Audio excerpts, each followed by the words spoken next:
So the Christmas Village was so fun to paint. There are a lot of pieces for this one. So to make it a little bit easier, I have them sectioned off into different groups so that you can pull them out of the pack and know that all the pieces that you have go with that one particular section. So never fear, it will be all right. So the first section that's in your pack, one of them is going to be the reindeer stables. So you guys know me, I love to use painter's tape and section everything off. It just makes it so much easier. And then, of course, I love to use my foamies. And so I have all my colors. I have my white for the background of the stables. I've got brown as the base color for like the wood in the stables. And then I also have red for the doors of the stables. And then for the lights, I am going to do yellow. So I did a little base coat of white, and then I'm going to go in and I'm going to paint those lights yellow.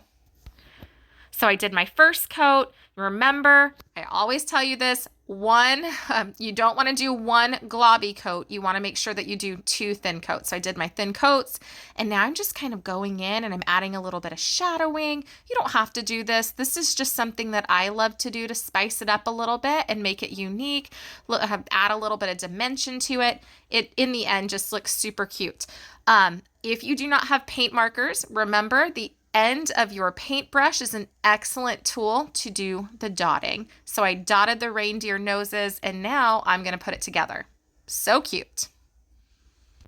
Next up is Santa's Workshop. Now this one was a doozy. This one took a lot of brain power, and I had to think about it, about where I wanted to put everything. And then there were windows, and I really, really wanted them to have a yellow glow as if the lights were on in the house.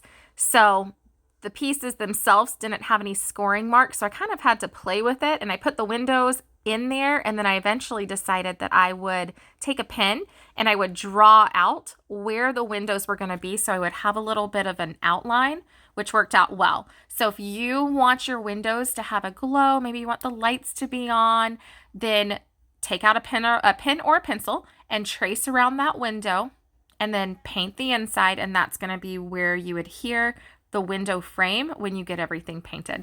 So I did that, and that was a nice little trick, and I really like the way those turned out because I wanted the lights to be on in Santa's Workshop because they are busy working. So, and remember, if you feel like, I don't like it as much, you can always paint over it. So I played with it for a little bit of time and just made sure that the lines were even as I could get them. And if I didn't like them, I just fixed them. So no big deal. I used white for the snow on the roof. And of course, I did two thin coats, never one globby coat, two thin coats for the win. I also did the door in white as well as the window frames. And then when you do Santa's Workshop, the sign itself, the wording is engraved.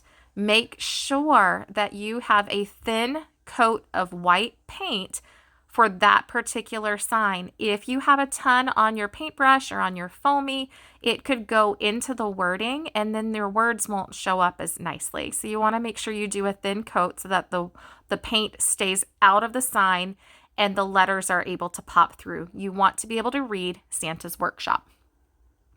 So I'm in there and I'm still painting. It takes a little bit, it takes a while. I spent a good chunk of time on Santa's Village and oh my gosh, it turned out amazing. So I'm really excited about it and I'm excited to see the spin that you guys put on yours.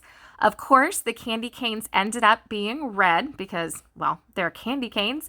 So I needed to do the candy canes in red and the bow. And then I ended up doing one of the houses in red because I thought it would be a nice, fun pop.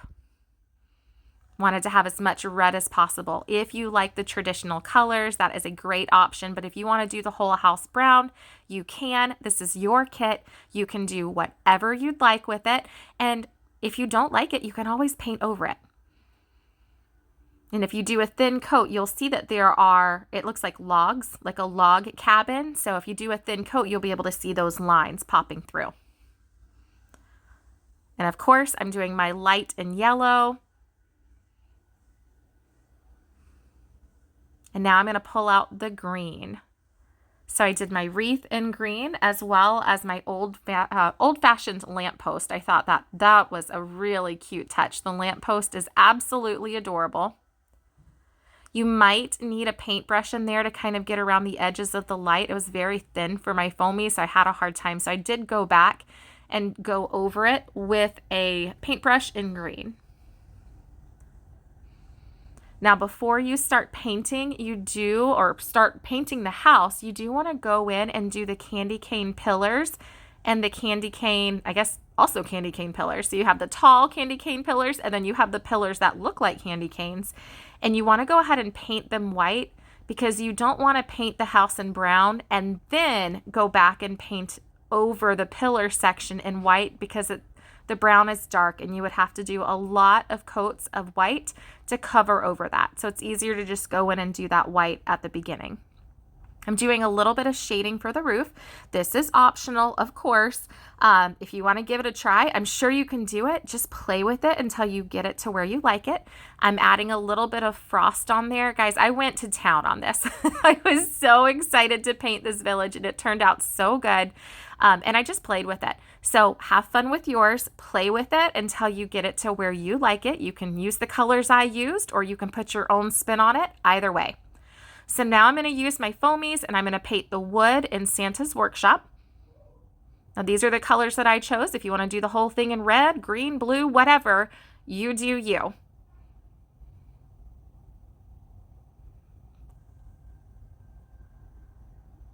So I ended up switching out the foamy for a regular paintbrush because I knew it was going to be really hard to get around those pillars if I didn't have something more definite. So I went in there and I'm just going around. If you mess up, you can always take a paintbrush and paint over it. So these brushes that I have are just very, very basic. So they're not, I mean, they're basic. They are very basic. So I kind of had a little bit of a difficult time maneuvering with them. If you have better brushes, absolutely use them. But me, I am not afraid of messing up and just painting over it. So these basic, because I paint so much, the basic brushes work well for me.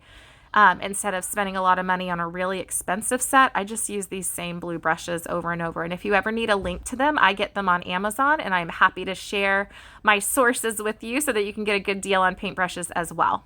So just reach out and let me know if you ever need a link to the foamies or to the paintbrushes. I am happy to share. Especially the foamies. The foamies are my favorite.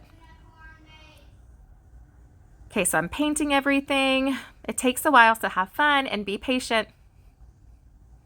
Okay, everything's done. Are you ready for the big reveal? Ta-da! Okay, so this next one I felt was a little bit less complicated. Okay, actually a lot less complicated than Santa's Workshop. It's a simple little house. I painted it in red and I did the roof with white snow. Super cute, used traditional colors. So I did the red for the house, used my paint brushes to edge around those windows that I pre-drew with a pen so that would have that glow of like the lights being on in the house. I used white for the snow as well as for the window frames and the door. So I did my 2 thin coats and then I used green for the wreath and of course red for the bow. And here it is assembled. And what would our Christmas village be without a place for Santa to receive his mail as well as a sleigh for him to ride on? So I combined these 2 pieces into one step because they're both pretty small, not super complicated. I did the trees in green. Now you could leave them green just like this and call it a day. I was a little bit extra. Sorry, not sorry. I did add a little bit of shading and snow to my trees and I played with it a lot before I actually liked it. So I actually didn't like it when I stopped the camera and I worked on it for a while afterwards until I liked it. And I tell you this because I want you to know that it's okay to do something and be like, oh, I don't like that yet.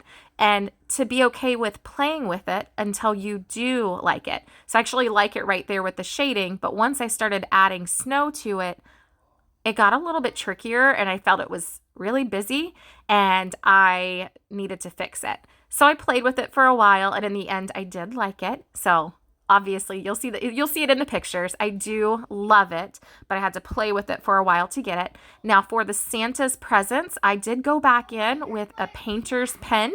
I used Posca and I did like the ribbons on them, and it was a lot easier to paint with the paint markers than with a paintbrush when it came to the ribbons, can't even talk right now, ribbons on the presents.